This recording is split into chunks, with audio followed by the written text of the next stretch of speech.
Porque ninguém morre. Ninguém morre. Então, no filme E a Vida Continua, aparece lá aquela mocinha se encontrando com aquele senhor, né, lá num spa, digamos assim, né, e aí conversando, os dois estavam com o mesmo problema de saúde, os dois seriam operados dali a alguns dias, né, estavam com um câncer também lá na região renal, né? Então, e os dois bateram as botas. Os dois foram pro beleléu na cirurgia. E então aí a moça chega lá, né? Mundo espiritual. Ela não conseguia entender, assim como acontece com todo mundo, né? Quando a gente conversa com os espíritos na casa espírita, né? Os espíritos em geral, das pessoas, que nem aquela moça lá do filme, né? Então elas estão ali, ficam ali. Aí você fala, não sabe de nada, ninguém está me entendendo, ninguém quer conversar comigo. É lógico, é outra dimensão. Né? Então os espíritos ficam aqui na nossa volta, né, falando com a gente não ouve, não presta atenção, né, porque estão em outra dimensão. Agora, se a gente for um médium mais desenvolvido, daí a gente consegue captá-los. Né? Alguns enxergam, outros escutam, mas ninguém morre. Então aí a educação. Então quando vocês assistirem o E a Vida Continua, vocês vão ver a educação religiosa que as religiões têm por aí. Lamentavelmente, eu tenho que dizer, não sabem nada. Nenhuma religião de por aí sabe alguma coisa a respeito de espiritualidade, como nós temos aqui. Espiritismo, sabe? Isso aqui veio direto lá de cima, lá do mundo espiritual superior, sabe? O senhor Allan Kardec está aqui, ó, todas 1019 questões, perguntas e respostas, para mostrar para o povo terráqueo, né? O terrícola, né? O povo terrestre, a humanidade terrestre, mostrar que ninguém morre, tá? Que a vida continua. Então é uma maravilha isso tudo, a tranquilidade que passa. E isso aqui está confinado a poucas pessoas, centros espíritas, né? E aquele programa de rádio que nós tínhamos também tivemos que acabar, porque não tinha apoio de ninguém, né? Os espíritas são muito miseráveis. Agora, ir no shopping, todo mundo gosta de ir. Né? Não aprenderam com Sócrates que a gente só dá uma olhadinha nas coisas, não precisa estar comprando tudo aquilo. Então, como eu digo assim, ó, nós temos uma riqueza de informações a respeito dos problemas da vida, do porquê da vida, né? Por que eu sou assim, por que eu sou assado, né? Por que me acontecem tais coisas? Oh meu Deus, por quê? Né? Então nós temos assim uma série de informações que a pessoa que penetra nessas informações jamais, sabe, vai ser aquilo que a gente vê no filme E a Vida Continua, ou jamais aquilo que a gente vê no Jornal do Almoço, né? Dizendo aquelas bobagens que eles dizem, ou na Globo, né? Dizendo aquela série de bobagens a respeito da vida e da morte, a respeito da continuidade da vida, a respeito das manifestações dos espíritos. Porque as pessoas, o conhecimento que se tem no espiritismo, não é exclusivo nosso. Vejam bem, não é exclusivo nosso, isso aqui é para todos. Agora, quem quer, quem não quer, né? As pessoas querem, não querem, as pessoas querem o quê, afinal, na vida? Né? Nada é pecado. A gente pode curtir a vida, a gente pode comer chocolate, é a melhor coisa do mundo, né? A gente pode tomar uma cervejinha, a gente pode fazer sexo, tudo é permitido desde que equilibradamente, né? Mas a gente tem que entender que a gente não é isso que está aqui, só. É muito mais. Nós somos muito mais do que isso que está aqui. Então, quando Jesus encontrou um bando não, mas um grupo de leprosos na beira da praia,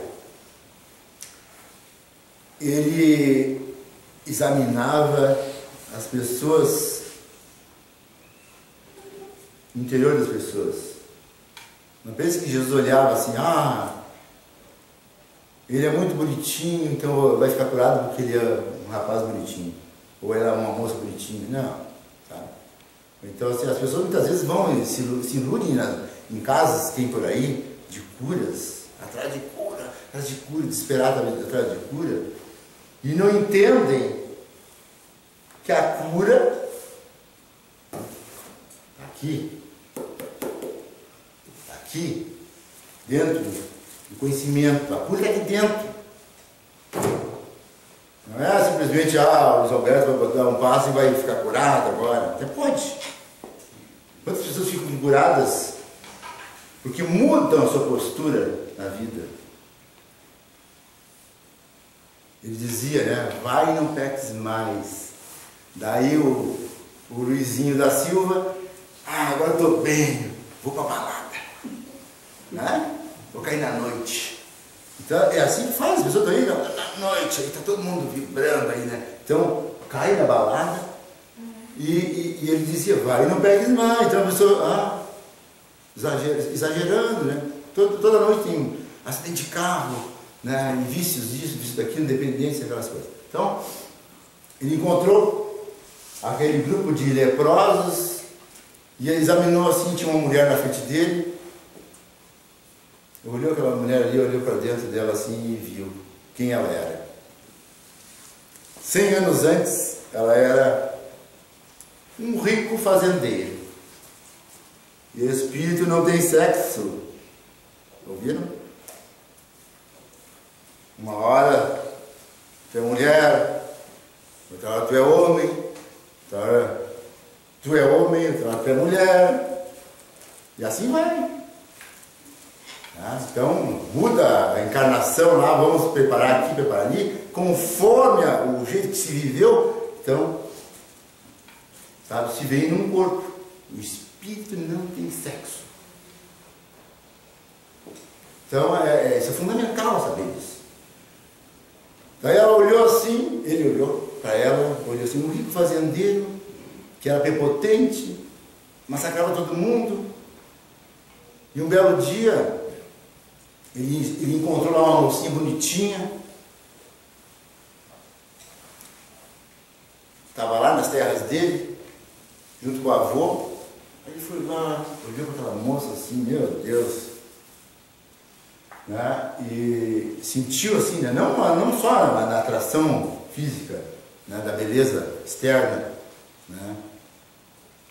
Mas ele ficou quedado, ou caidinho por ela, né? Ficou olhando para ela e foi embora. Aí voltou no dia seguinte, e porque tem as ligações, as atrações fatais, né? O magnetismo. Todo mundo conhece o namorado, ou a namorada, a mulher, etc. Todo mundo. Né? Porque é da lei, né? A lei que atrai, faz que haja uma atração entre as pessoas. E aí eles casaram, né? Cidadão esse, fazendeiro, etc. Aí voltou lá e disse estava ela e o avôzinho, disse, bom, eu vim aqui pelo seguinte, eu quero que essa moça vá viver comigo. Não é nada como ser dono das coisas, né? Eu quero que essa moça vá viver comigo, eu vou dar para ela uma melhor casa maravilhosa, etc. Né? Então, daí o avôzinho disse, não, peraí, a minha neta não foi criada para isso. Né?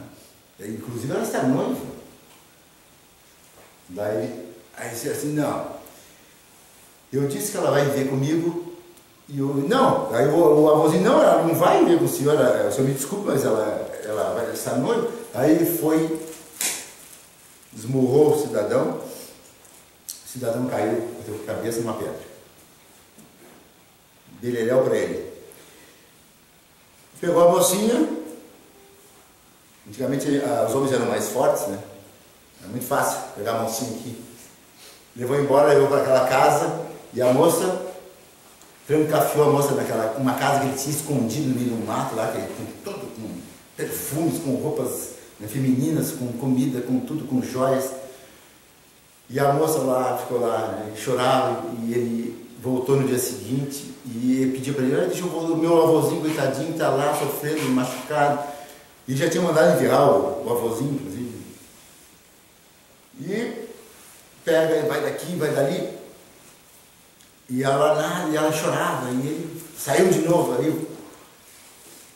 E ela não usava as roupas finas que tinha lá, as sedas, as joias, nada. Ela usava a roupinha dela, lavava, tirava e botava de novo. E ele ia lá, né, ficou louco de paixão pela moça. E foi, aí um belo dia, perdeu a paciência. Ele perdeu a paciência e se atracou nela, né? Abusou. Aí essa moça caiu em torpor, caiu assim, uma infelicidade tão grande, né? Que ela começou a definhar, pegou uma febre. A febre já foi providencial. E ela bateu as botas também em seguida.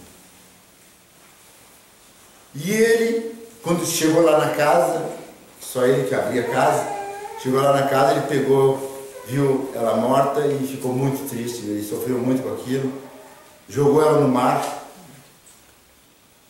e voltou para casa e pensou em suicidar-se. Mas teve uma febre também, caiu numa doença braba lá e ficou de cama por muito tempo. Salvou ele do suicídio. E durante a doença dele, ele enxergava o avôzinho da moça que estava ajudando ele lá. Ele não acreditava naquilo, né? Assombração.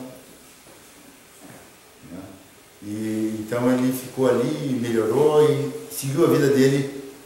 Ficou mais acomodado, deixou de ser prepotente, se resignou, e a família até agradeceu, né? Porque ele virou um chefe de família mais decente, né? Mais calmo, e a partir dali ele foi até o final da vida e também partiu, como todo mundo tem que partir. 100 anos depois, está ele reencarnou como ela, como uma moça, lá na praia, na frente de Jesus, dizendo: Jesus, olha Jesus, perdi tudo, né? Todo mundo abandonou ela, né? Porque ela começou a ter aquelas purulações na pele, né? A lepra tomou conta dela. Então, naquela época, quando as pessoas adquiriam a lepra, eram afastadas, botavam os guizos nos pescoços, né, os sinos. Então, todo mundo, a pessoa caminhando, dizendo: meu leproso, todo mundo corria, né? Não tinha medo da lepra.